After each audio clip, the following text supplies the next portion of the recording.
Mizuto is a loser virgin until his ex-girlfriend becomes his stepsister and they did dirty things together. In the past, Mizuto and Yume became a so-called couple during 8th and 9th grade. Like many relationships at that age have ended badly, leaving them both bitter about each other and the idea of romance. However, fate had different plans for them. Their parents got married, turning these ex-lovers into new step-siblings. Now, Yume and Mizuto disagree about where they should go, each having their own ideas but unable to agree. When their mother walks in, she asks what's going on, and they both explain they were waiting for her at the door. They argue before and after their mother leaves, reverting to disliking each other. They argue about each other's attitude, given their past as an ex-couple trying to hide it from their parents, which is quite awkward. That night, the family gathered for dinner, and after eating, the ex-couple washed dishes together. Their parents looked at them proudly for deciding to live together. After calling it a night, Mizuto went to his room to read a book. A few moments later, Yu knocked on his door and came in. She complained about how long they would be on a first-name basis, so Mizuto asked her how she wanted to be addressed.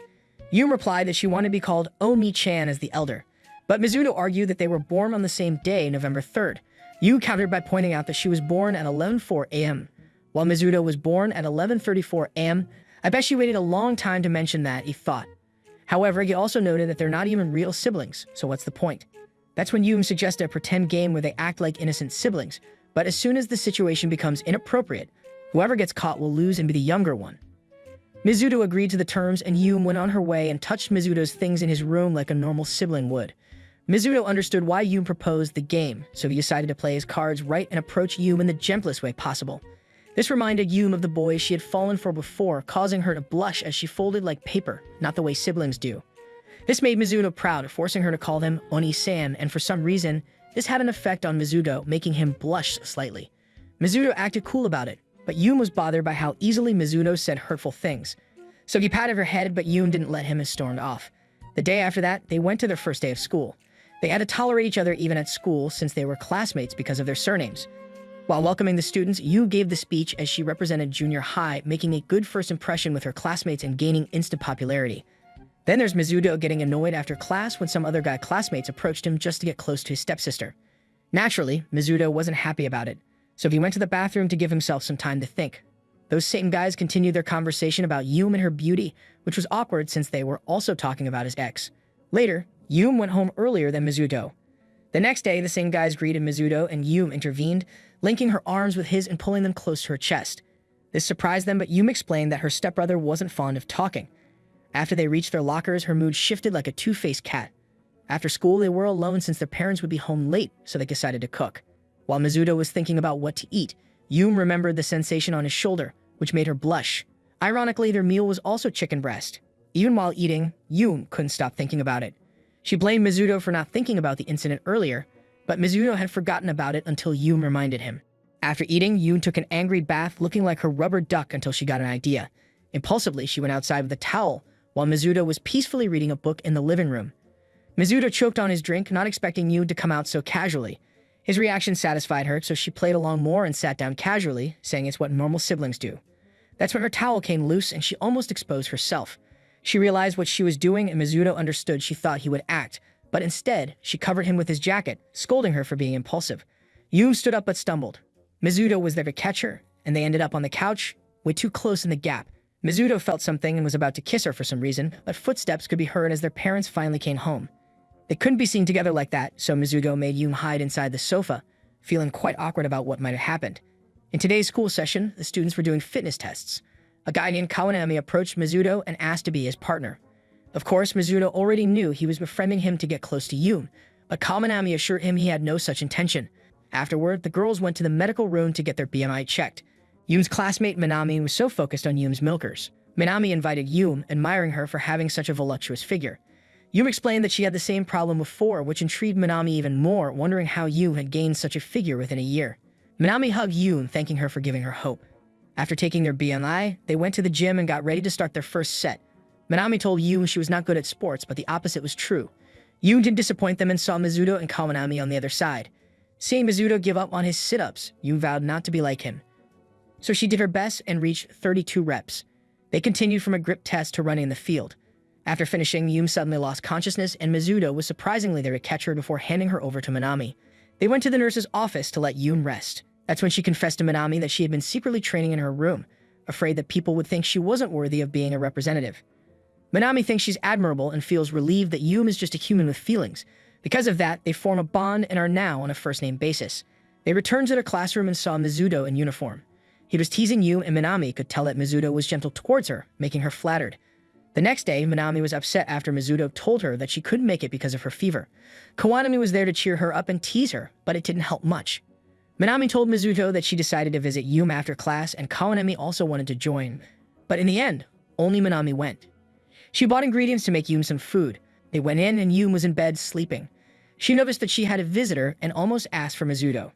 Now that Yume was awake, they went to the kitchen and cooked porridge. While cooking, Minami, who was good at reading people, could tell that Mizuto had a girlfriend before. Mizuto didn't say anything about it, and Minami went to feed Yume after they cooked. As the sun set, Minami went home. Mizuto informed Yume that Minami was gone, but Yume only wanted to hold Mizuto's hand to fall asleep. It seemed like Mizuto was the one holding something else. Mizuto reminisced about their time in junior high when he and Yume were a couple who shared book reviews. They were a normal couple back then, but broke up over a small misunderstanding. Years later, they found out their parents had remarried, and at that moment they knew they were doomed. Now they're siblings with a past. Back to the present, Mizuto stayed with her and did everything she asked him to do. That's when Mizuto got suspicious and measured Yume's temperature, finding out that her fever had gone down and she was just pretending to be sick. Mizuto reprimanded her for taking advantage of him whenever she pleased, but since Yume was still recovering, he decided to let it slide this time. Yume, feeling bashful, asked him not to leave her and reassured her that he wouldn't go anywhere.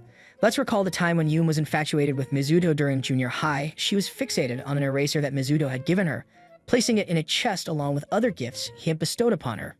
She treated this chest with a reverence akin to a shrine, as if performing a daily ritual like a devout follower. In the present, Yume is seen with Mizuto's underwear, inhaling its scent like an obsessed girlfriend or sister.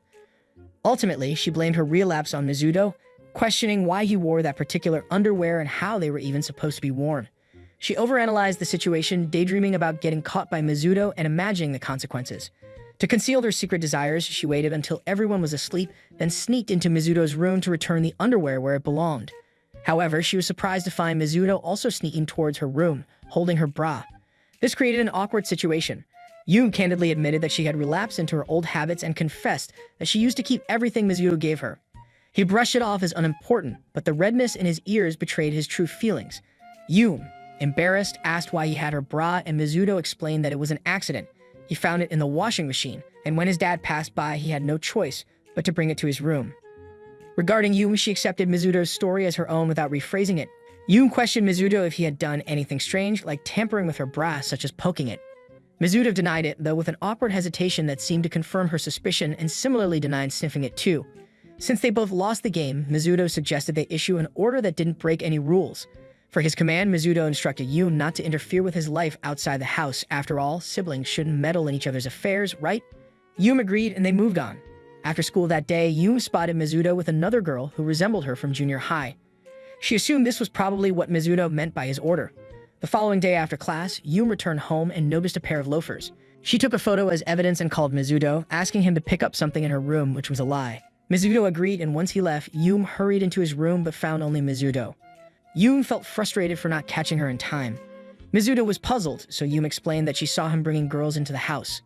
Mizuto insisted that he was alone, but Yume showed him the photo as proof.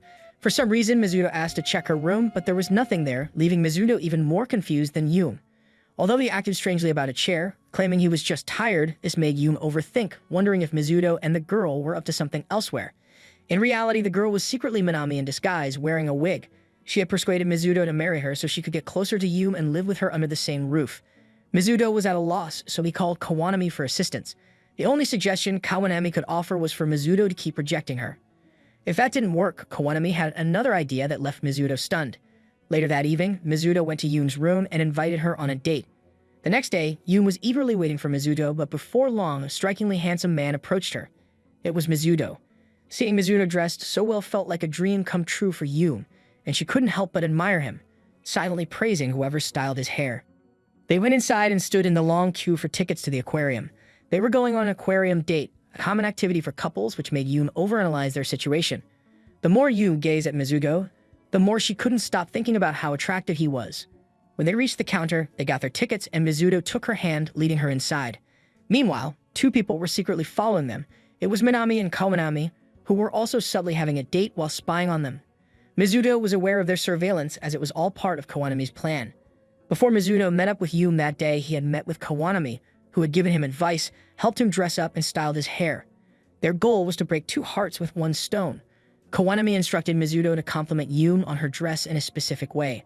Though Mizuno found it challenging, he managed to do it, even though he thought he had failed when Yume kept glaring at him. However, from Minami and Kawanami's perspective, it looked like they were getting along.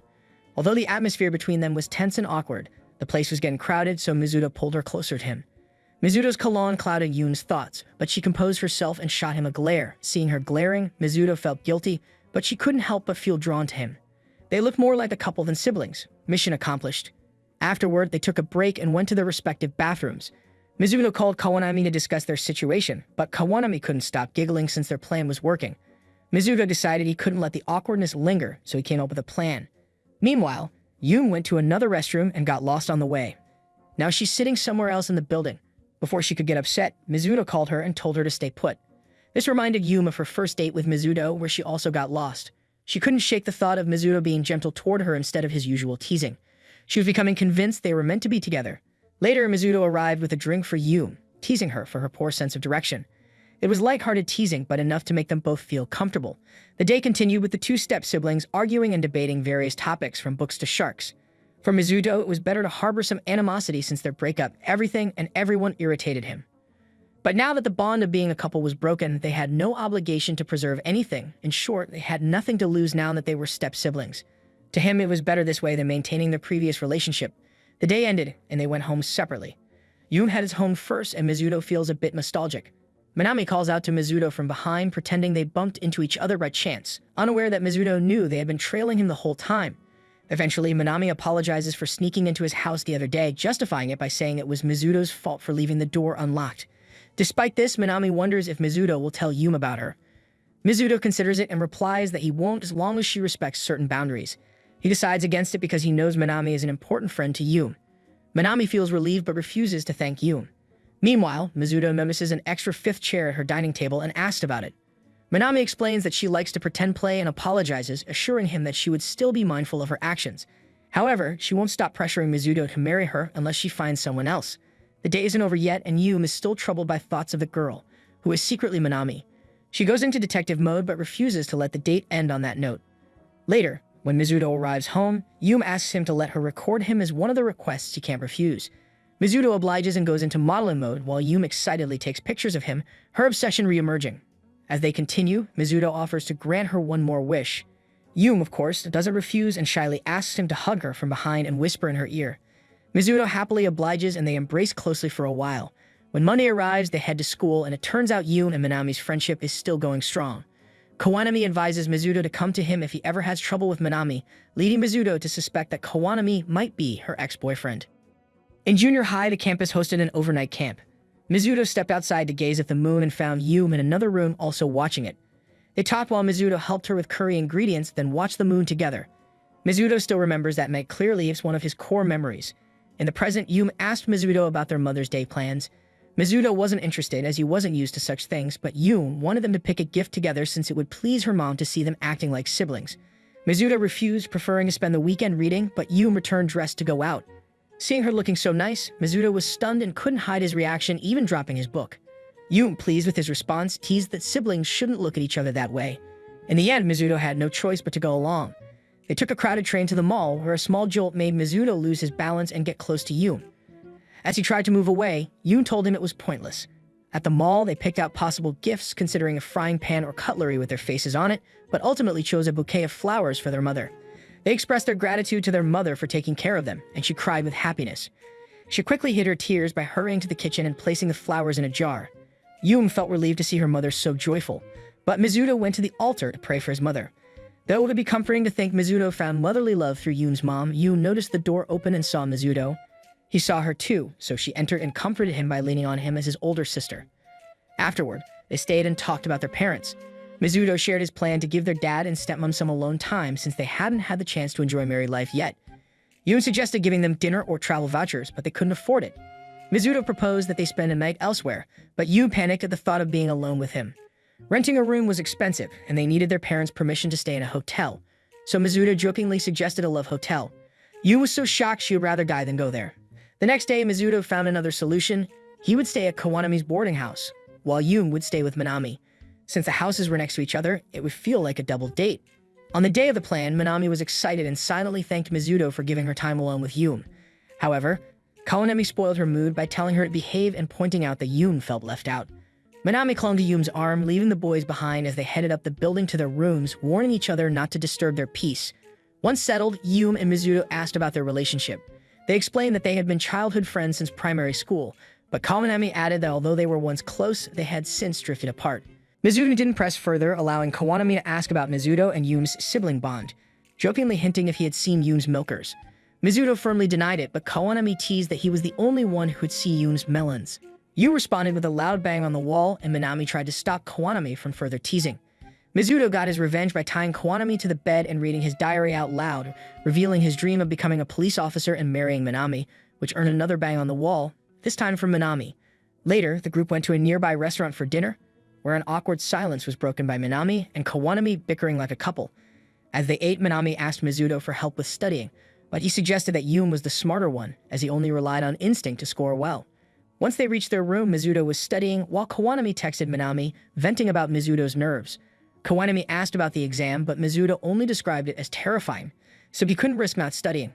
Feeling guilty, Kawanemi got up knowing he couldn't interfere with this crucial moment. Later that night, when the city was mostly asleep, Mizuto and Yum both stepped out onto the balcony.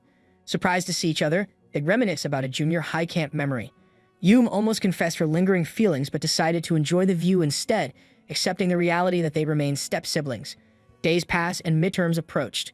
After class, Minami invited Yum to walk home together, but Yum politely declined, saying she needed to study.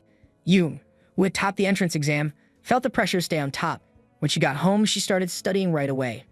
She recalled when Mizuto had beaten her in math during her second junior year, which pushed her to work even harder.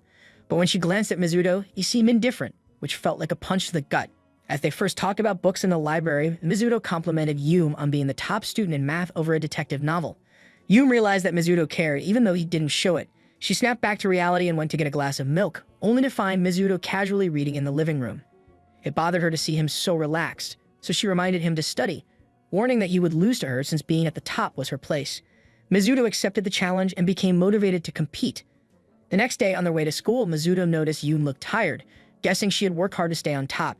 Yum agreed, saying it was important to her since she had topped the entrance exam and felt the pressure most top students do. On the first day of exams, Yum answered all the questions and scored 94%. Knowing Mizuto was good at language, she worried about how close his score might be. Later, curious about his results, she sneaked into his room but was shocked when she found out he hadn't answered the last question, which was easy. She stormed into the living room and scolded him, wondering why he didn't bother answering. Mizuto just shrugged it off. Yum didn't want to let it go, not wanting to be the reason Mizuto intentionally failed his tests. She also felt insulted by Mizuto, as if he thought she was too dumb to be the best. Girls can be complicated sometimes. Their mother saw this tense moment. Yum was about to hit Mizuto, but her mom intervened. Mizuto finally snapped, saying Yum was desperate to stay on top, and even though he purposely sacrificed himself, Yum was still angry. Their mother, frightened, ran away, leaving them to argue. Yum was confused because Mizuto usually wouldn't act this way. She hurried to her room, more determined than ever, and studied hard, sacrificing sleep. When the results came out, Yum placed second, just below Mizuto, who she saw as a genius. Although Yum felt isolated and belittled, Minami's cheers for her second-place finish made her tear up. Her friends congratulated her for doing her best and comforted her. It was then she realized she couldn't let Mizuto treat her that way. She wanted to be reliable for him. She rushed to the library to find Mizuto and saw him talking to a girl named Izana who had a wolf cut. The two were peacefully reading a book when Mizuto asked Izana her thoughts on friendship.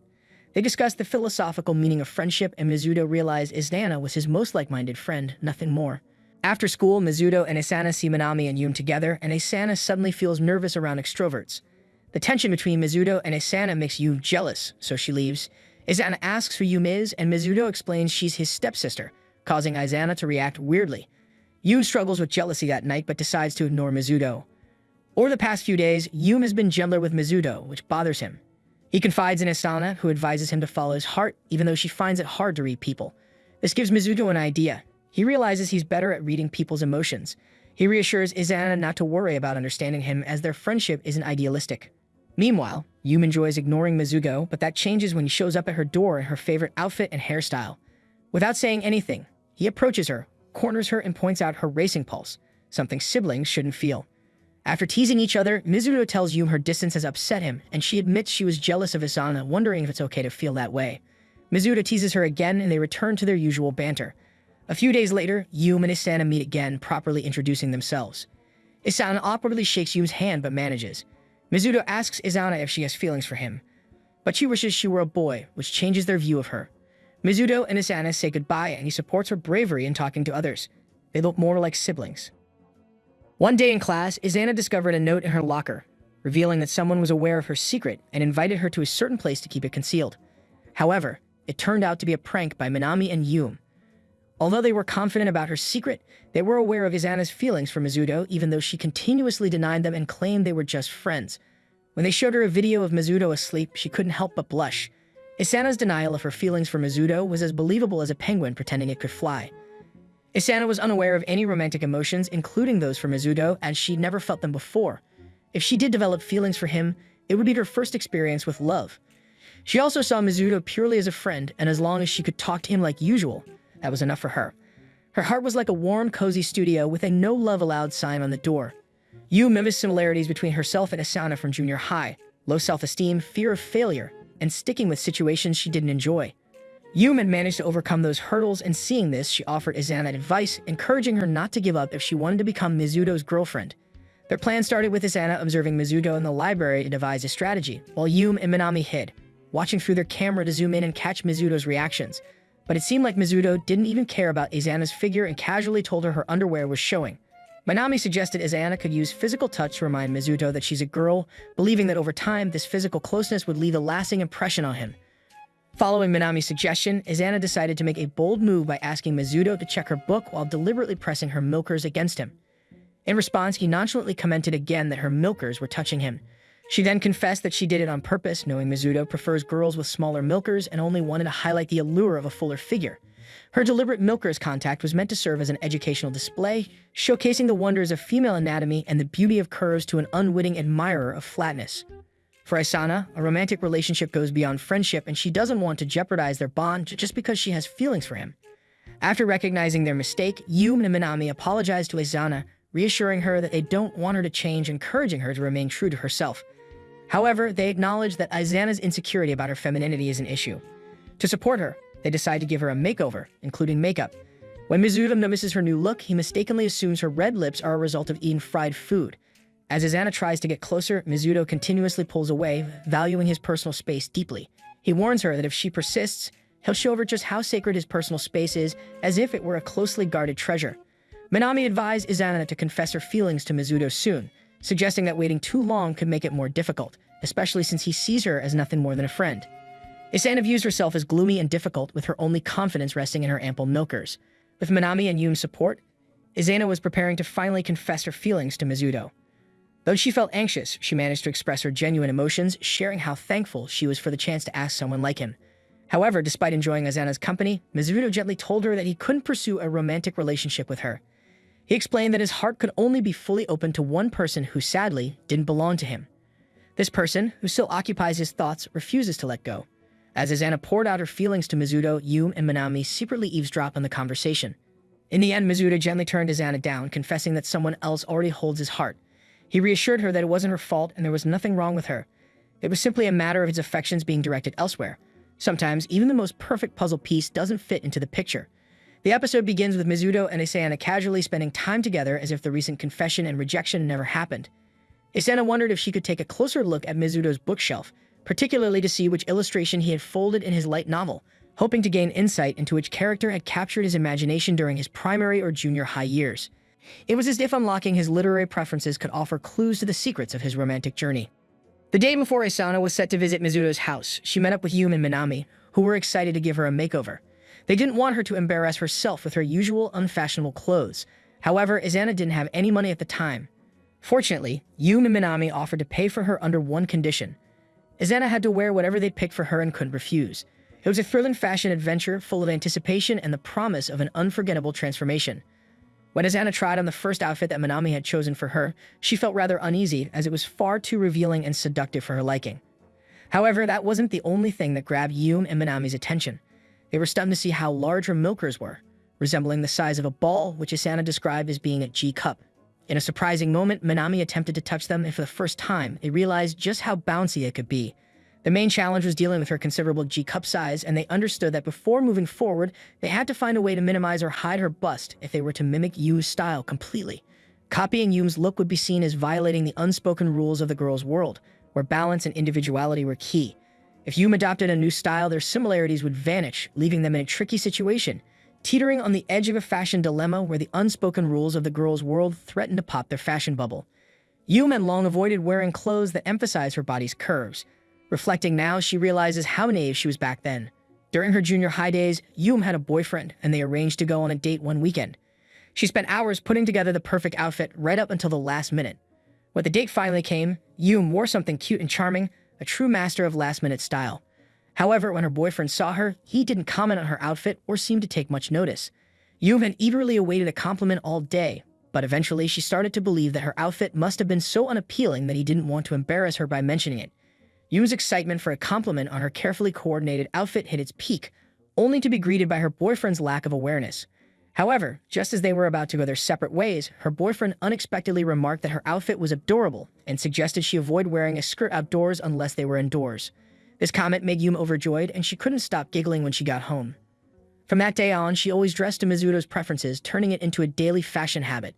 When Asana arrived at Mizuto's library-like room, she immediately picked up a book and started reading it. Yum, who was also present, was taken aback by the closeness between the two. For instance, Izana could ask Mizuto to give her a massage and even help her put on her socks. It was an unexpected display of intimacy and playful humor that left Yum questioning the boundaries of friendship and the full extent of Izana's teasing skills. In the end, Izana enjoyed her time at Mizuto's house, and despite still feeling the sting of rejection, she was grateful to have a friend like Mizuto. In the past, when Mizuto and Yum were romantically involved before becoming step-siblings, there was a moment when they shared a kiss in a secluded spot near their house. Sometime later, Mizuto invited Yum to his room, marking a pivotal event. It was the first time he had ever asked a girl over, and similarly, it was Yum's first experience in a boy's room. As Yum prepared to leave and head home, she couldn't help but ponder how she and Mizuto had spent the last 6 months together, holding hands and sharing kisses. She thought their relationship was moving forward, possibly nearing a critical point. Yet on that day, nothing particularly momentous occurred between them. It felt as though Cupid had hit the pause button, leaving their love story in a state of limbo. Simultaneously, Mizuto felt frustrated with himself, having mentally prepared for that day only for his plans to fizzle out. It seemed as if fate was toying with their emotions. During their third year, Mizuto and Yum were placed in separate classes, Mizuto in Class 1 and Yum in Class 2. Yum worried that her school days would become dull and feared she wouldn't make any friends. To comfort her, Mizuto reassured her, saying they could still meet up at the library after school, making it their regular rendezvous spot. "Worry not, our bond will flourish beyond the confines of the classroom," Mizuto said. "Let the library be our sanctuary where we'll meet after school." However, everything shifted when Yum made a new friend after noticing her reading a book. She was ecstatic to have someone else to spend time with besides Mizuto and began arriving late to their usual hangout, often because she was with her new friend. When Mizuto asked if they could hang out one weekend, Yum declined, saying she already had plans with her friend. This time, Mizuto found himself navigating the unfamiliar waters of no longer being Yum's sole weekend companion. This left Mizuto feeling quite downhearted, and when Yum was late once again, he unintentionally raised his voice during their conversation that evening. He immediately regretted it and resolved to apologize to her the next day. However, when Yum finally declined her friend's invitation and met Mizuto on time at the library, she was caught off guard. She hadn't expected to see Mizuto talking to another girl or sitting in her usual spot. When Yum confronted Mizuto about seeing him with someone else in her place at the library, she completely misunderstood the situation. She began to imagine that the girl had been taking her place on all the days she had been late, leading to their first significant misunderstanding. In this moment of confusion, their relationship faced its first serious challenge, reminding them of how crucial honest communication and clarifying intentions were. Mizuto reflected on his actions, realizing his own stubbornness and jealousy have driven him to raise his voice at Yum. The next day, they coincidentally ran into each other at a bookstore. Seizing the moment, Mizuto decided it was time to reconcile with Yum, as he didn't want them to keep pretending around each other at school. He offered a genuine apology for his behavior in the library, but Yum remained silent, not offering an apology in return. This left Mizuto wondering whether they had reconciled simply for the sake of it. Her quietness made him question whether she had enrolled in some kind of silent apology academy. After more than a month of not seeing each other, the anniversary of their relationship approached. Yum eagerly waited for Mizuto to reach out to her, but he never did. As Christmas and Valentine's Day passed, they celebrated separately. When graduation drew near, Mizuto brought up the idea of breaking up and Yum agreed. They both decided it was time to go their separate ways. Just a few days later, Mizuto's father introduced him to his soon-to-be step-sibling, who, to his surprise, turned out to be his former girlfriend, Yum. It was an unexpected twist that left them both stunned, realizing that their fates were intertwined once more in the most unforeseen way. That day, a typhoon caused the train to be canceled, preventing their parents from returning home. This left Yum and Mizuto sharing his bed due to the power outage, with the added issue of a cockroach in Yum's room before the lights went out. Jokingly, Yum remarked that she was sure he wouldn't attempt anything, considering he hadn't made a move when they were dating and sharing a room. After some time, as they lay in the dark, Mizuto turned to face her, and for the first time in ages, he saw her face up close. Despite their breakup and the awkward new family dynamic, it was hard for Mizuto to pretend that nothing had changed or that he didn't care anymore. The next morning, Yum playfully accused Mizuto of being afraid of insects, which led to her spending the night in his room. Their parents found the situation hilarious, as it made them look like a couple caught in a quirky situation. They joked that even their relatives back home would laugh at the story during the upcoming festival. It just goes to show how humor can bring people together, even in the most awkward circumstances. In the countryside, most of the fun centered around water activities, so Yum's mom suggested she get a new swimsuit, since all she had was her school one. Yum's mom even managed to get Mizuto to join them on the shopping trip. When Yum asked for his opinion on her chosen swimsuit, Mizuto began to question why he agreed to come. His anxiety spiked when she stepped out in a seductive swimsuit, leaving him speechless. Instead of a compliment, he awkwardly called her thoughtful. Mizuto clearly needed a lesson in giving compliments, leaving Yum unsatisfied and frustrated. She tried to ask for his thoughts on the swimsuit again, but he misread her question, thinking she wanted praise for her body. Misunderstandings like these often lead to amusing situations. On their way home, they unexpectedly arrived at a spot where they'd once shared a kiss. As the wind blew, Yum's cup flew away, and they found themselves face to face in a romantic moment. Yum closed her eyes, remembering their past kisses, while Mizuto briefly did the same. However, instead of leaning in for another kiss, Mizuto playfully flicked her forehead. Love can be unpredictable, and sometimes a forehead flick replaces a tender embrace, bringing laughter instead of romance. Later, while watching a movie, Yum internally fumed as she observed Isana and Mizuto sitting too closely, almost like a couple. Isana unzipped her jacket, revealing her chest slightly and scratched casually, as if no one else was around. Yum's mind raced with wild thoughts, imagining Mizuto touching Isana and them discussing marriage, fueled by jealousy and overthinking. All the cheerful and creative realms our minds can wander into after hours of watching the film. Mizuto asked her to hand him the beverage she was holding, but she hesitated, making no further moves. Instead, she passed him her drink. This small act made Isana realize they had shared an indirect kiss. Although there was no romantic intent, she pondered whether such interactions were common among relatives. Isana left, reflecting on the curious ways thirst could be quenched and the intricacies of family dynamics. The movie was lengthy, and Mizuto began feeling drowsy. Isana teasingly suggested he could rest his head on her lap for a quick nap, which Yum promptly opposed.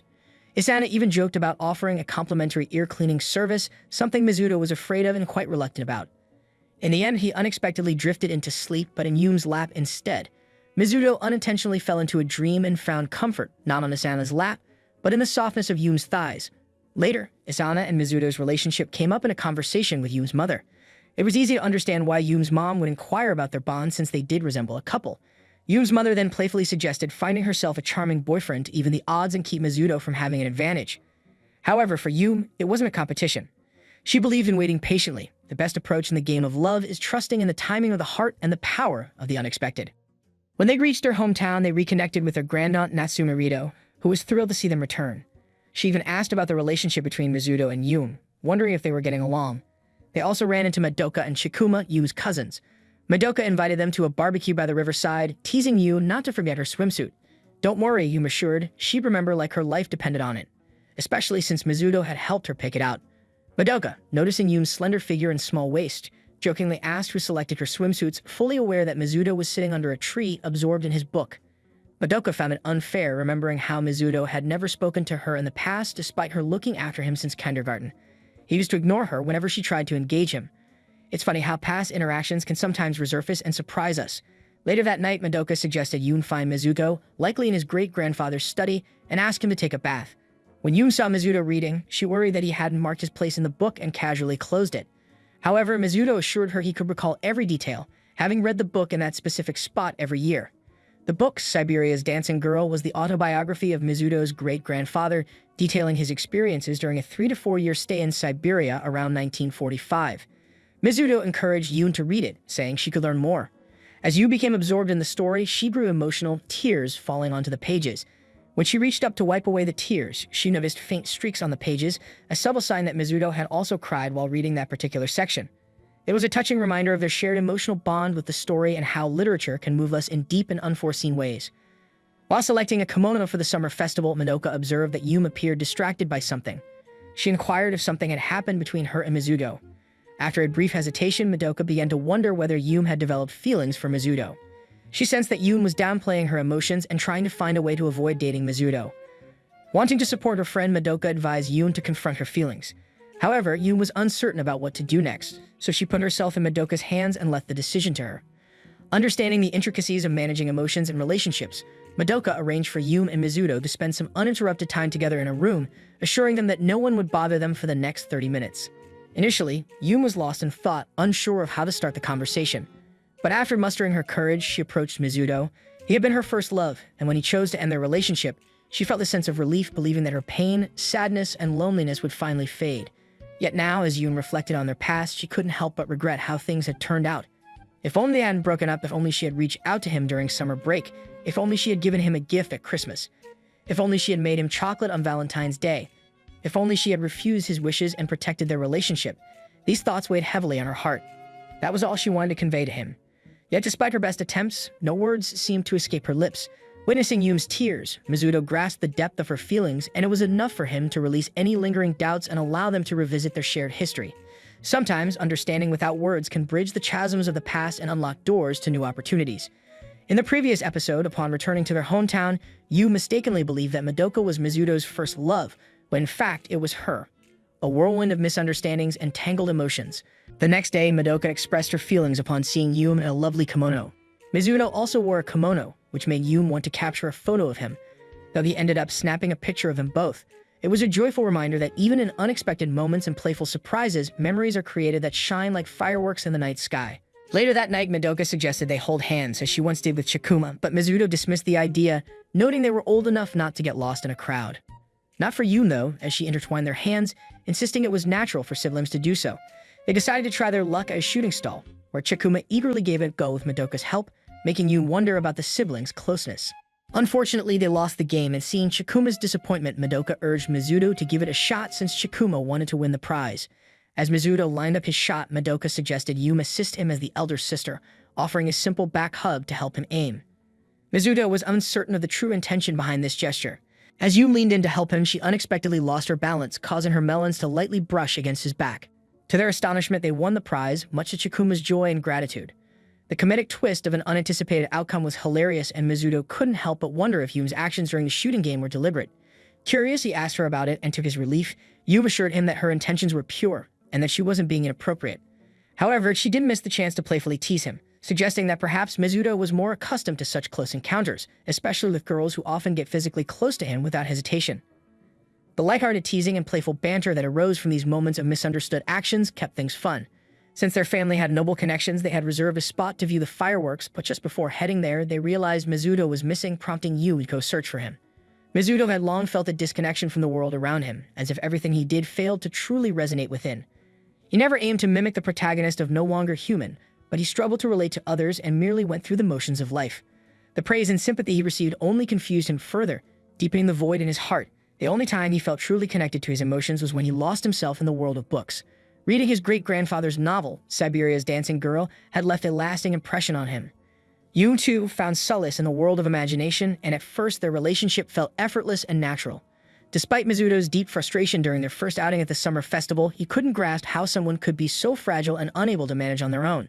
Yet Yume had left a lasting imprint on his heart, even more profound than the emotions stirred by reading a novel. It was a testament to the enigmatic power of human connection, where real-life experiences can evoke emotions and depth that surpass even the most impactful literary works. When Yume finally reunited with Mizuto, they began reminiscing about their past, playfully teasing each other. Curiosity got the better of her, and she asked why Mizuto had agreed to date her. He replied that it was likely due to fate, explaining that if he had met Izana before her, he might not have pursued a relationship with Yume. However, what truly mattered was that it was her. As the fireworks illuminated the night sky, they watched the vibrant display together. In that magical moment, Yume seized the opportunity and kissed Mizuto for the second time in her life. With that kiss, she declared her intention to compete for the sole place in Mizuto's heart. Naruto is a loser virgin otaku and a failure to his family who can't even say one word to a girl just like yourself. However, his life suddenly changes when a 4'1" girl tricks him into falling in love with her. It all begins when he visits the library for his usual virgin activities, only to find himself surrounded by women he hates because they're a bunch of loud and annoying pick-me girls. These girls bully him relentlessly because he's a loser virgin, especially after he fumbles and drops his drawings. One of them picks up his sketches and loudly proclaims that he's drawing hentai. Among them is Nagatoro, who introduces herself while ridiculing him in his manga. She quickly notices that his story is a self-insert fantasy, where his character is much cooler than he could ever hope to be. To expose that he is an ugly loser just like you, she dares him to reenact scenes from his manga with her. But when it's time for him to prove himself, he falters completely, reaching peak embarrassment. Nagatoro cooks him so thoroughly that he ends up in tears and takes the L. That evening, the demon girl bullies him yet again, only for the cycle to continue the next day. She even manages to track down his hiding spot. Before she enters, Naoto nervously returns her handkerchief, admitting that he washed it, which surprisingly makes her blush. Following him inside, she teases him about them being alone together, hinting at potential developments. Noticing his art supplies, she offers to model for him, casually unbuttoning her shirt to help him draw her better. He erupts humorously, demanding she act normal, but when he finally begins to draw, he spends more time staring at her than working on the canvas. She notices and decides to motivate him by promising a reward if he manages to focus on creating something instead of just gazing at her. Encouraged, he gets serious and starts sketching her, devoting the entire day to the task. Surprisingly, the result is impressive even by her standards. True to her word, she prepares to give him his reward and instructs him to close his eyes. Just as he anticipates a kiss, she leans in close but flicks his nose at the last second, laughing at his loser ass. She mocks him again, calling him overly hopeful for thinking a kiss was on the table. She then teases him about avoiding her thighs in the drawing, mocking him until he cries. Later, she jokingly asks him out only for him to fall for it again. When he accuses her of messing with him for amusement, she shoves him into a canal.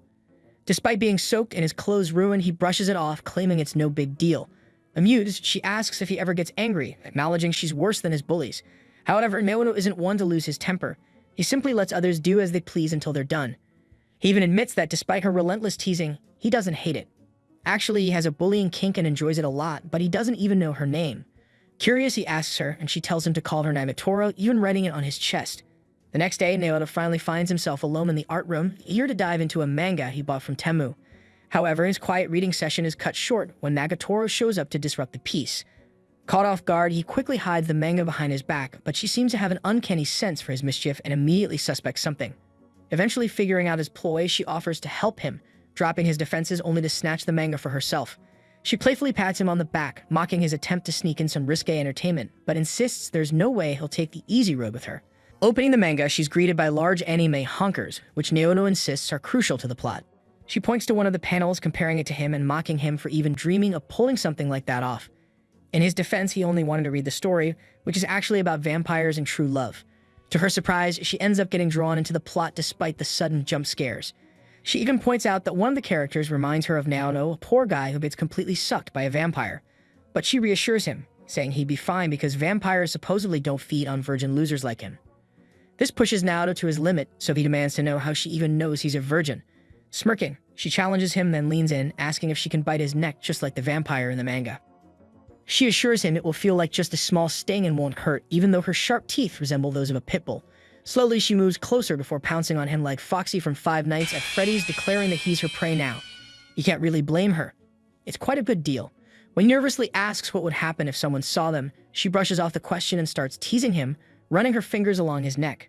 She leans in for a bite, but the foul stench of his breath like a dead skunk doesn't stop her. She lunges anyway, savoring the moment.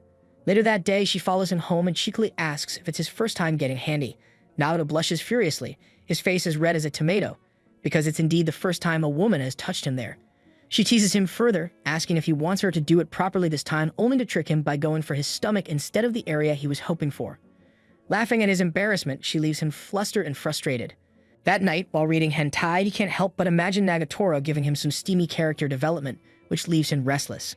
The next day, she shows up again, this time proposing a honker's guessing game. The rules are simple. He just has to guess where the seeds are, and the prize is, as she puts it, self-explanatory. When he hesitates, saying he's not into random groping and doesn't see the point, she dangles the prize in front of him. A ticket to make her do anything. He could use it to stop her teasing or go even further, like having her wear a swimsuit or strip down all her clothes. The temptation hangs heavy in the air. He thinks intensely and convinces himself to take action to stop her from tormenting him. The game begins, and Nagatoro impressively starts with 2 bullseyes, hitting the targets with precision, though they're technically misses. Before he can point this out, she plays with it spinning aimlessly. He pleads with her to stop and admits defeat, but she insists it's his turn. Determined to turn the tables, he focuses and prepares to strike back. As he closes in, aiming for her switches, she shoves him away, declares time's up, and leaves him behind to join her friends after taking a huge L. After suffering a humiliating loss, he heads to a restaurant to work on his manga, only to spot Nagatoro and her friends entering with some guys. It appears to be a double date, and he discreetly eavesdrops on their conversation. The guys ramble about topics like their band, which clearly doesn't interest Nagatoro. One even offers her a chance to listen to his terrible music, but she boldly tells him to quit. The second guy also faces brutal rejection and retreats to the bathroom for the second time. On his way home, Naoto wonders if he's the only one being bullied since the guys were completely crushed too. Suddenly, Nagatoro appears behind him and walks with him, leading to even more teasing. The following day, she returns to the art room and suggests that she could pose as a model for him, but he declines, explaining that he prefers sketching objects rather than people. Undeterred, she suddenly strips down to reveal something unexpected, a school swimsuit. Later, after classes end, a heavy downpour begins, forcing both of them to dash to the closest shed for cover. While they try to dry it off, the rain intensifies and she invites him to her house to change into dry clothes. Upon entering, he notices her parents' shoes near the doorway and panics, imagining himself being interrogated by her family, even the family cat.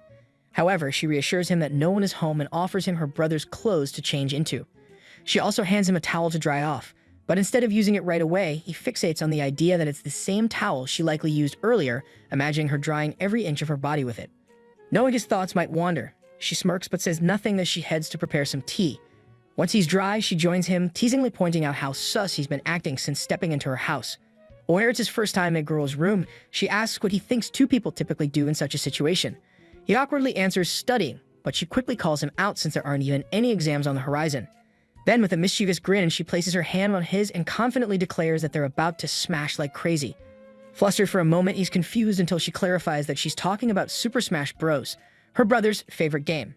She boasts about being an elite player, but to her dismay, he completely demolishes her in every round, his cocky attitude rubbing her the wrong way as she grows genuinely annoyed by her defeat. He feels like he's been too harsh on her, but after enduring all her teasing, he's finally ready to settle the score. During the next match, he dominates her as usual, but just as he's about to secure victory, she suddenly whispers something in his ear, throwing him off balance and causing him to lose focus and the game. The two continue playing together until the rain lets up. When it's time to part ways, he thanks her for the fun, only for her to casually remark that there won't be a next time. The following day, Naoto faces a new dilemma. The cafeteria is packed, and the only available seats are near her and her group of friends. She waves him over, but this feels like a nightmare for him since these are the same girls who mocked his sketches not long ago. With no other options, he steels himself and sits down. To his horror, she playfully acts as if they're dating, prompting her friends to tease him about whether he's expanded her domain yet. Embarrassed, he stammers, knowing full well that his heavenly restriction, his virginity, makes it obvious he's not her boyfriend. Her overly possessive attitude leads the girls to joke that he's been reverse colonized. The teasing escalates, with Maki ruthlessly calling him subhuman and comparing him to an insect. But just as things seem unbearable, Nagatoro unexpectedly steps in to defend him, telling Maki she's gone too far. Emboldened by her support, Naoto musters the courage to stand up for himself, shouting to the cafeteria that he isn't her boyfriend, only to awkwardly trail off mid-sentence as he tries to focus on eating his lunch. The declaration earns him more laughter, leaving him humiliated once again. Later, Nagatoro asks him why he never fights back, urging him to stand up for himself and even suggesting he slap someone the next time he's insulted. To demonstrate, they act out a scenario, but instead of hitting her, he breaks down crying like a helpless fool. Naturally, this only spurs her to tease him even more. After tolerating enough nonsense, he eventually slaps her hard, but on the wrong cheeks. A few days later, as he's peacefully enjoying his lunch, Maki and Yoshi suddenly appear, shattering his tranquility. At first, he mistakes them for Nagatoro, but quickly realizes they're the absolute last people he wants to see. They've discovered his secret hideout and waste no time resuming their torment. As he eats, they smirk and mock him, then pivot to an absurd topic: melons. They start teasing him about what makes melons so amazing, insinuating he's never touched one before. Apparently, rumors are circulating about him being a virgin, and the two decide it's time to help. Maki boldly asks if he'd like to touch her hysterical pillows, her voice dripping with mockery. Hypnotized like Alex Mason in a trance, he hesitates, but when things take a turn, he makes a break for the door. Yoshi grabs him, however, and forces him to touch what he assumes are Maki's melons, only to realize in utter disappointment that it's just a red bean bun. The two erupt in laughter, further humiliating him. Before the situation can escalate, Nagatoro bursts onto the scene looking furious and ready to fight. The duo retreats in fear, leaving her to confront him. She sarcastically congratulates him on losing his hand virginity, but when he explains it was just a piece of bread, her mischievous side takes over. She comes up with a wicked idea and offers him the chance to squeeze her black bean buns. If he can guess which of the buns hidden under her shirt is softer, she'll reward him with a premium bean bun. Despite his hesitation, she taunts him, calling him a coward, which forces him to muster up the courage. With shaky hands, he carefully reaches out, touches the right one, closes his eyes, and gives it a quick massage, his heart pounding the entire time. As he fumbles, the prized button pops free from her shirt, and when he finally reaches for the left side, my moment arrives. He's touching the real thing, not holding back at all, thoroughly exploring with both hands to confirm it's the premium bun. When he opens his eyes, he confidently identifies the premium bun, but the realization dawns on him he's essentially landed himself in trouble for groping her. Nagatoro doesn't hold back either, retaliating with a flurry of hits using the premium bread as her weapon. 2 days later, life resumes its usual pace and she decides to be his model again, driving an old, slightly worn sofa into the art room to use as her personal lounging spot. Upon entering, she notices he seems a little down, his attention fixated on the baseball captain, who's surrounded by teammates and classmates, celebrating his achievements. He confesses that he's not particularly skilled at much aside from drawing, and receiving praise for it is a rare but uplifting experience. She points out that if he wants to be praised, he should start by acknowledging and appreciating others first, urging him to give her compliments. Anything will suffice as long as it's heartfelt. When he reflects on it, he realizes that almost anything he says could come across as unsettling, so he opts to compliment her hair instead. She chuckles at his playful awkwardness, but playfully demands more compliments. In response, he tells her she's impressively nimble, and that what she did the first time they met was downright impressive. She returns the favor by complimenting him, but not before carefully assessing whether there's anything truly praiseworthy about him. Afterward, they begin their modeling session, and she experiments with a series of poses, many of which are far too bold and suggestive for him, an inexperienced novice to handle. Ultimately, they agree on a more modest pose that allows him to focus on his drawing without feeling too overwhelmed. She casually announces that she'll be taking a nap while he hones his artistic skills. Once she drifts off to sleep, he finally finds the perfect angle to capture her in his sketch, which turns out to be an exceptional piece of work. When she wakes and sees the drawing, she rewards him. Not with anything grand, but with a quirky gift, a toy shaped like lips. After spending a week hanging out and enduring some teasing, things begin to improve slightly because Nagatoro starts becoming more playful and physical. When she challenges him to a tickle fight, he initially agrees but loses his nerve when she reveals her school swimsuit uniform. Teasingly, she dares him to tickle her armpits if he's a real man, but she also backs off when he gets uncomfortably close to her galaxy chocolate spot. Later that day, she watches a reel about a sheep being sheared and suddenly notices his hair looks like it could use a trim. Although he mentions he'll just visit the barber shop, her impatience gets the better of her, and she grabs her brother's shaver. Nervously, he squirms and explains that he doesn't usually get his hair cut so short that a shaver is necessary, so she compromises by using scissors and a comb instead. Initially hesitant and pointing out that it's a lot of work, he eventually gives in after entertaining some wild thoughts and tells her to go ahead and cut his hair. However, Maki conveniently calls Nagatoro, asking her to bring notes to their classroom. This turns out to be a ploy to get her out of the room so they can intervene in Naoto's haircut. Moments later, Maki and Yoshi burst into the room, searching for the shaver. When they discover it, they quiz Naoto about his plans, and his explanation inspires them to take things further. Determined to torment him, they decide to give him Obaldi, a fate worse than anything he could have imagined. As they close in on completing their chaotic work, Naoto's defense mechanism kicks in. Just when it seems too late, Nagatoro returns to save him from disaster, causing the mischievous duo to flee the scene as usual. After a while, she finishes her haircut, and surprisingly, it turns out fantastic for Naoto. For once, he doesn't resemble a breedable twink working the cash register at Target. Fast forward 2 days, and summer officially kicks off, bringing relentless heat that harasses everyone on their way to school. Nagatoro, ever the mischief maker, asks Neo to join her for some shaved ice. When they arrive at the stall, they discover that the queue stretches on endlessly, rivaling the chaos of the iPhone 15 launch day. Yet her craving for shaved ice is insatiable, and no human-made line could possibly deter her from indulging in the refreshing summer treat. Unfortunately, after standing in line for a grueling 4 hours with no progress, she begins to wilt under the oppressive heat. On the verge of collapsing from heatstroke, our guy steps in, dragging her to a cooler spot where she can escape the relentless sun. After administering what she jokingly refers to as rat poison, she miraculously recovers, springing back to full energy. Determined, she insists on rejoining the line but tells him to hold tight as she needs to whip something up first. Moments later, she returns with a bizarre yet oddly satisfying creation: pure mustard ice cream. The bold flavor choice that only Japan could offer. She devours it with gusto, claiming it's the highlight of her day. Later that evening, she casually informs him that summer break begins the next day and mentions she'll be busy helping her club. Before parting ways, she asks for his contact info. Once she gets his number, she cheerfully warns him, "I'm going to cyberbully you, so you better be ready." Time flies, and before he knows it, a month has passed in what feels like the blink of an eye. Naruto suddenly finds himself in the Genshin Impact loading screen, where a sharply dressed woman informs him that he's the savior of the world. Without much explanation, he's thrown into the map with no glider, and the moment he lands, he's attacked by a monster. To make matters worse, his supposed magical powers are completely ineffective, leaving him scrambling to survive. When Nagatoro bursts onto the scene as Nekotoro, she swiftly dispatches the beast straight to Poseidon's buffet, signaling the beginning of their thrilling journey as adventurers. Together, they face off against countless menacing creatures, fighting their way through hordes of monsters until they ultimately discover the Demon Lord's stronghold. This lair, coincidentally, aligns with the hero's original quest.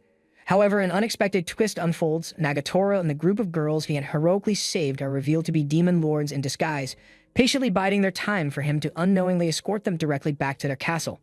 Just as it seems like he's about to endure yet another round of relentless teasing, he suddenly awakens only to find actual demons lingering, awaiting his return to consciousness.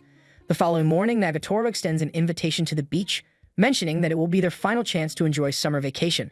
Although he initially declines, reluctant and full of self-doubt, he eventually decides to join because deep down he recognizes his own insecurities and resolves to make an effort to enjoy himself. On the way to the beach, his self-esteem takes another hit when the usual trio taunts him, mocking him for being a hopeless loser and a virgin who only listens to Skibidi Toilet. Upon arrival at the beach, Maki dramatically removes her shirt, revealing her impressive figure, with her bountiful peaks drawing his attention, and unfortunately for him, she catches him staring. Yoshi surprises him with a sudden jump scare, flaunting her freshest melons, which startles him enough to make him leave the scene. Later, when he returns with the drinks, the girls eagerly dive into their plans to have the most enjoyable time of their lives. Meanwhile, he finds himself sitting under their shared summer umbrella, trying to focus on finishing his sketches before the season finally comes to an end. As time passes, Nagatoro eventually notices how isolated and lonely he appears. Feeling a mix of concern and mischief, she approaches him and suggests that he should apply some creamy white liquid all over his body to protect himself from the sun's harsh rays. However, just as she's about to offer him sunscreen, he interrupts her with a cheeky comment, saying she can only treat him gently if they're officially dating. Finding his suggestion utterly ridiculous, Nagatoro reacts by stomping him in frustration and playfully pressing her foot against him. The other girls quickly join the fun, escalating the situation into a chaotic moment as they collectively give him a triple foot treatment, leaving him covered in enough sunscreen to hypothetically replace the ozone layer, though of course, that was an exaggeration. Despite the playful antics and over-the-top moments, the group manages to spend their final day of summer vacation in high spirits, and even Naruto eventually admits that he genuinely had a great time. As the summer break draws to a close, the highly anticipated summer festival marks the season's finale, and everyone is dressed in their best summer attire, eagerly awaiting the fireworks display set for later tonight. In Naoto's thoughts, he imagines being with Nagatoro, envisioning her elegantly dressed in a traditional summer yukata.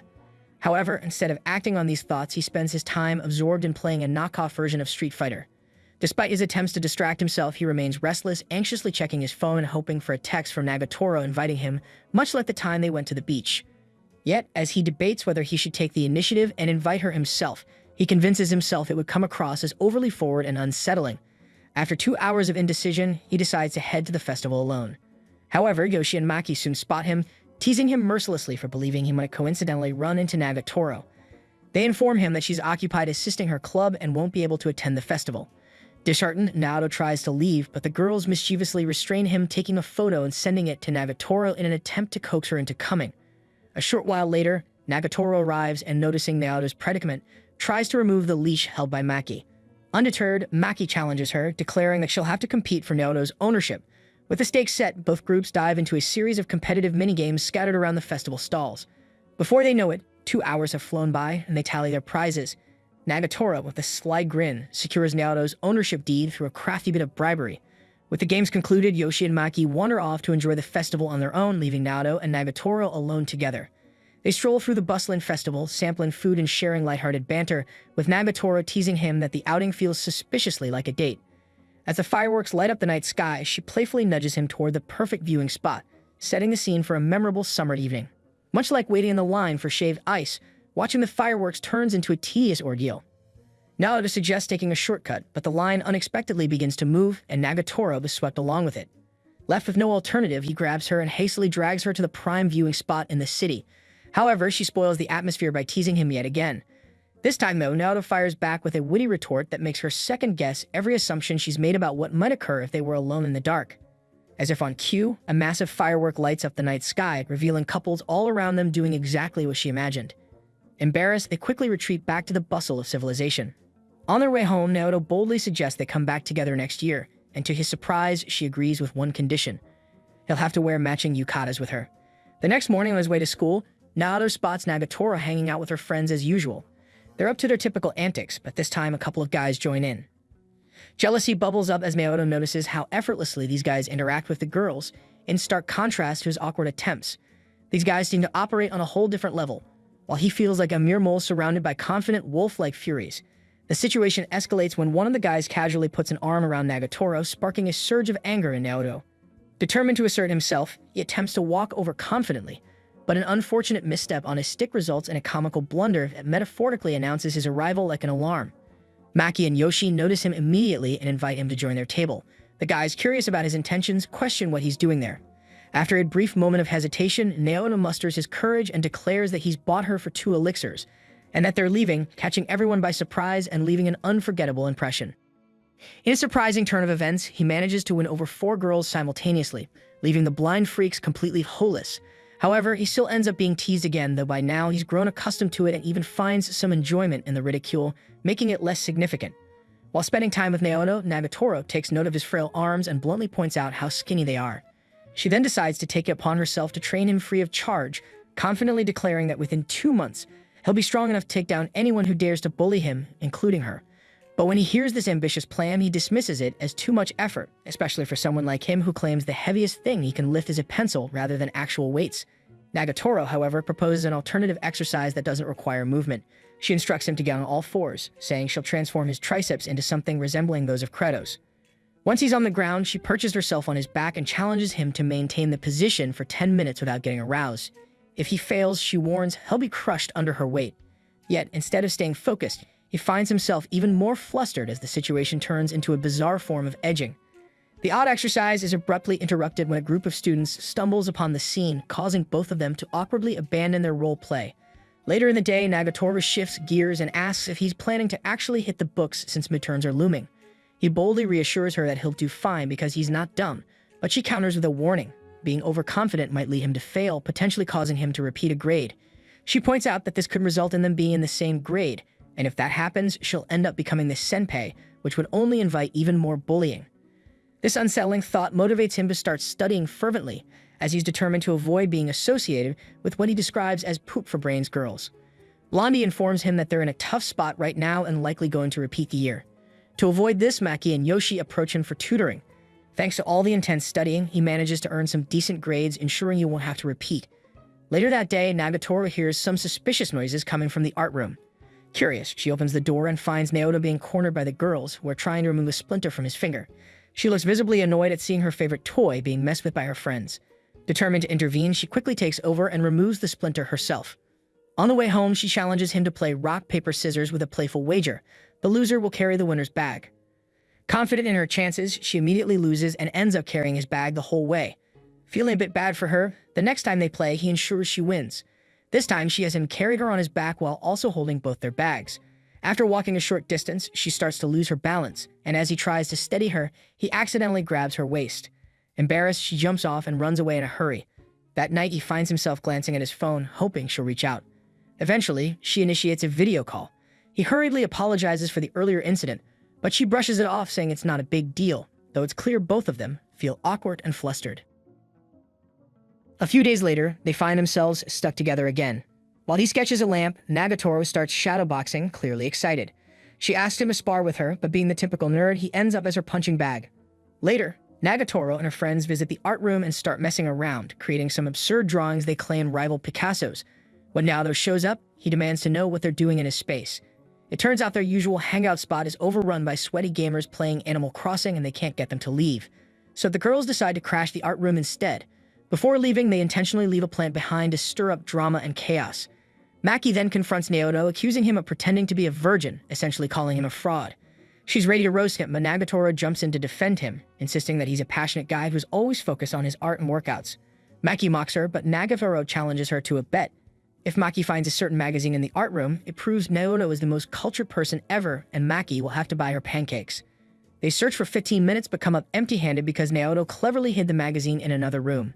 Feeling victorious, Naoto sneaks out, retrieves the hidden magazine, and discreetly plants it behind him. He then calls attention to it, letting Maki discover it. She grabs the magazine, securing her win in the game. The following day, she returns to the art room, and Naoto notices she's sporting a new earring. She explains it's because she recently pierced her ear, which gives her the idea to pierce his ear too, claiming he'd look great with earrings. She even suggests they could wear matching pairs. Flustered by the romantic notion, Naoto blushes but realizes his ears need piercing first. As he nervously closes his eyes to prepare, she teases him for looking so pitiful.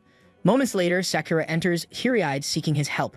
She reveals that a stalker, who happens to be a member of the gaming club, has been tailing her for a while. Terrified, she confesses her fears to the group. Naoto, unimpressed, comments that they'd brought it upon themselves, especially with their previous schemes. Sakura breaks down in tears, and the group pressures him into assisting her. She begs him to pretend to be her boyfriend for a day to deter the stalker. Although Nagatoro opposes the idea, warning about the potential trouble of dealing with two stalkers, she reluctantly agrees. The following day, Naoto dresses in his best boyfriend attire, meeting Sakura shortly afterward. Meanwhile, Nagatoro and her friends discreetly follow them to document the date, though it's clear from her expression that she isn't enjoying the situation. Sakura's clingy behavior complicates things further as she drags Naoto to a spot he's hoping to save for a meaningful first moment with someone special before advancing in their relationship. However, Nagatoro interrupts, putting an end to the situation by performing a citizen's arrest on the creepy guy stalking Sakura, effectively cutting their interaction short. The man grovels an apology, promising never to repeat his behavior. Later that day, Nagatoro and Naoto head home together, with her teasing him about his ruined first moment thanks to her interference. Naoto clarifies that it wasn't a genuine date, and that he was merely helping Sakura, to which Nagatoro remarks that he's not ready for real dates if he's too immature and overly focused on such things. He reluctantly agrees. A week later during PE, Naoto struggles during the marathon, running awkwardly, as if he's in an action movie scene gone wrong, much to Nagatoro's dismay. After school, she confronts him about his poor performance, mocking him for being so weak and pathetic. When he admits his lack of skill in running, she retorts that no one is that bad unless they're missing limbs, insisting that practice is the key. Naoto, stubborn as ever, dismisses her advice, claiming he lacks natural talent for running, which she finds offensive. Determined to prove him wrong, Nagatoro declares she'll train him into shape. That weekend, when they meet, Naoto gets flustered upon seeing Nagatoro's untanned skin, but they begin their running sessions together nonetheless. Upon realizing how incredibly fit she is, he starts picking up speed, eventually overtaking her briefly before she regains the lead, leaving him in the dust. Exhausted after running 5 kilometers without stopping, he's practically done for, but they're still far from the finish line. She notices he's about to give up without giving his best, so she taunts him, calling him a coward and saying even a grade schooler could outperform him. Her words don't help as he ends up running back home, another 5 kilometers. To him, it seems like just a warm-up because she continues to push him, starting with some intense stretches. She demonstrates her flexibility and challenges him to keep up, but when it's finally his turn, he can't move without her assistance. After helping him stretch, she commands him to stand up and begins imitating a Dragon Ball fusion pose, which is exactly what Yoshi thinks of when he sees them. The next day, Naoto starts contemplating ideas for his next painting with the culture festival approaching, knowing it needs to be something that will attract attention. However, finding a model who isn't bullying him or isn't Nagatoro proves challenging. He expresses a preference to draw male models this time, but Nagatoro quickly shuts that down, showing him an embarrassing sketch he made of her last summer and threatening to report him to the principal if he doesn't pick her. Reluctantly, he agrees, but only if she provides her own costume, as he doesn't have a spare captural outfit lying around. The following day, she shows up wearing nearly the same outfit, ready to be his model. He thought he had finally triumphed, but this situation doubled down on his peculiar obsession. Nagatoro's friends soon arrive, and she informs them that she's modeling for Naoto, but will also be cooking yakisoba at their stall. Everyone shares their plans for the event except Naoto, who hasn't decided what to showcase. The previous year, he simply followed the guidance of the art club president, but with her absent, he now has to figure it out on his own. As usual, the girls tease him, but Nagatoro assures him that they'll assist in drawing attention to the art club with their antics and attractions, including his torment. Suddenly, he hears unmistakable and familiar footsteps approaching from outside. It's the club president. Acting quickly, he instructs everyone to hide in another room while he deals with the situation. President Sanana, a stern and authoritative upperclassman overseeing the art club, wastes no time in reprimanding him for the chaos in the room. She informs him that, aside from the art exhibit, she's here to address a serious issue. Troubling rumors are spreading that their art class is turning into a type of hostess club. If he doesn't treat it seriously, she'll be forced to shut down the art club permanently. However, Nagatoro and her friends overhear the situation and intervene before she can submit the closure form. They remind her of all the challenges Naoto has faced and the effort he's put into defending the club, criticizing her for disregarding the club's integrity. Naoto maintained it in her absence, and for her to suddenly decide to shut it down is nothing short of unfair. Hearing this, she tells Naoto that if he's determined to keep the club alive, he'll need to prove its value. She proposes a double art exhibition, where whoever attracts the most visitors will win. If he loses, the art club will be disbanded for good. Although Naoto hesitates to compete against the president, Nagatoro assures him they'll do everything they can to support him. Naoto's friends mock the president for her overly strict and serious demeanor, but he told them not to underestimate Sana. He explained that she's highly skilled, making his chances of victory practically non-existent. Maki suggested they should run a cat-made cafe to easily defeat her, but Naoto reminded them that last year they placed 6th out of over 50 contestants solely because of Sana's contributions and her exceptional talent. Beyond her organizational skills, Sana is an extraordinary artist, winning competitions against high school and even college students. When Maki asked why Sana was so popular, Naoto revealed their prize-winning artwork, a highly revealing self-portrait of hers with that guy yat, which everyone, including him, adored. Despite this, with Nagatoro as his model, he knew he was already outmatched and resigned himself to taking the L. After all, he wasn't confident about competing against someone he admired, especially since Sana was a proven artist, while his only notable achievement was enduring Nagatoro's playful teasing. Even Maki and the others joked that Nagatoro couldn't rival Sana's assets, which were described as Mount Everest. However, Naoto countered that while Nagatoro lacked certain physical attributes, she had the spirit, which didn't do much to improve their odds. They realized they'd still lose even with a Kachiro cosplay. Later, after school, Nagatoro asked Naoto if he really thought they could win against Sana's remarkable artwork. Though it seemed doubtful, Naoto assured her that her natural charm and everyday looks would be their winning edge. For the next few days, he focuses on painting her, with Nagatoro occasionally striking a pose. However, Naoto struggles to draw well, particularly under the mounting pressure. He explains to her that he won't drag or name an image only to be mocked by others if he loses the bet. Instead, he plans to take the L and give up on the art club. She reassures him that she doesn't care what others think, but he insists it's a matter between him and Sana. The following day, he enters the room to find that Sana has already split the art club in half so they can each concentrate on their work. Determined to succeed, Naoto picks up his brush and begins practicing. After hours of uninterrupted painting, he creates something decent enough for home decoration but not up to the standards of a cultural festival. The club president then appears, critiques his work, and points out that it's terrible at best because it lacks something essential. When Naoto asks what it's missing, she replies that it's lacking love and passion, the most critical elements of any artist's work. Moments later, Nagatoro arrives, immediately assuming the president is modeling for Naoto due to her outfit. In a panic, she runs off, but the president urges Naoto to chase after her, claiming that's what art is about. When he finally catches up to her, he asks her to model for him again, recalling the teasing and tender moments they shared. Despite this, she resists, suggesting he just let the president do it since that seems to work. She accidentally slips and nearly falls into the pool, but he catches her hand and says he really wants to draw her just as she is because that's what he finds most attractive. The cultural festival finally arrives, and after much effort, Naoto has something to present to the audience, a simple portrait of Nagatoro. Maki notices how well he captured her, almost as if it's from the perspective of a boyfriend. Of course, he denies it and says he just wanted to show an appealing side of Nagatoro. However, there's a challenge. They still don't know what the president, Sana, has painted. They investigate, and Nagatoro asks if he's going to check it out. He says he doesn't want to compare himself to the president and feel discouraged, so she reassures him, saying he has a chance of winning. But when they see her piece, Nagatoro is stunned, realizing there's no way they can win over the crowd, especially given how incredible the president's work is. According to Maki, last year's piece was already impressive, but the president outdid herself this year. Determined not to give up, Nagatoro tells everyone to gear up because they'll lose for sure if they can't improve their situation. After completing their preparations, Sana asks Naoto about his work and confidently tells him she won't lose just because he's her junior, challenging him to push his limits.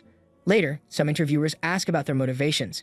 While the president explains her vision fluently, Naoto struggles to articulate his.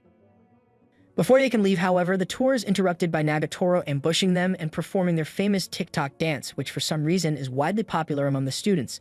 This is all just a ploy to attract people to Naoto's art exhibit. Maki encourages Nagatoro to bully people, as that's what she's good at, and it surprisingly works well.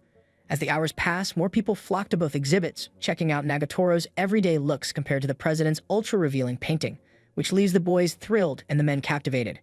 Thanks to Nagatoro's charm, Naoto is trending all over the school, even attracting the attention of some eyeless girls who ask him to teach them how to draw. Later, Maki suggests they grab lunch together, so Naoto invites Nagatoro to eat outside. However, she's a bit upset about the attention he's getting from the girls visiting his exhibit. He reassures her that all the compliments and praise he's received are thanks to her time and effort in volunteering as his model. He admits that if he had done it alone, it would have ended poorly, essentially saying she brought vibrancy to his dull and monotonous life. Deeply grateful for her support despite the teasing, they spend the rest of the day enjoying the cultural festival, exploring the various food stalls set up around the school. When they return to check the results, they find a crowd gathered outside their art club. It turns out the student council deemed the president's artwork too inappropriate for high school students and unsuitable for the festival. The council president tells Sana that, while art is subjective, she cannot justify exposing her melons in an artistic manner and call it acceptable art. However, she's pushing things too far, and for the first time ever, Naoto stands up to defend the president's honor, explaining that art holds cultural significance and isn't confined to their idea of the correct interpretation. He asserts that the president's artwork, despite its provocative nature, inspired him to elevate his artistic style, specifically by drawing Nagatoro's portraits. He finds it deeply unfair to remove the president's piece simply because they think it's too damn good. Nagatoro also speaks up, telling the student council president that the painting is a true masterpiece, with Yoshi supporting them by showing footage of art experts admiring President Sana's Himalayan mountain landscapes. With the issue resolved, President Sana announces she's allowed to continue but gives the victory to Naoto, acknowledging that he's been the one sustaining the art club all along. As the loser, she agrees to fulfill a condition, wearing a bunny girl costume. She remarks that while being pressured to sell merchandise for the girls might feel oppressive, she considers this type of oppression to be a form of art as well. Meanwhile, the girls benefit from President Sana's uninhibited creativity during the festival. Afterward, Nagatoro catches up with Naoto, panicking when she thinks the president is undressing. But the president instead offers insightful critique of Naoto's art. She acknowledges that while his work might lack polish, it's filled with heartfelt emotion, which she admires. The announcer then reveals a concert is coming up, prompting Maki and the others to rush off to enjoy it.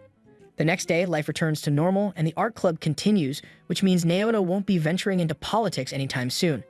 Most importantly, he earns a heartfelt kiss at the end, his well-deserved reward after enduring a season of teasing and antics from the girls.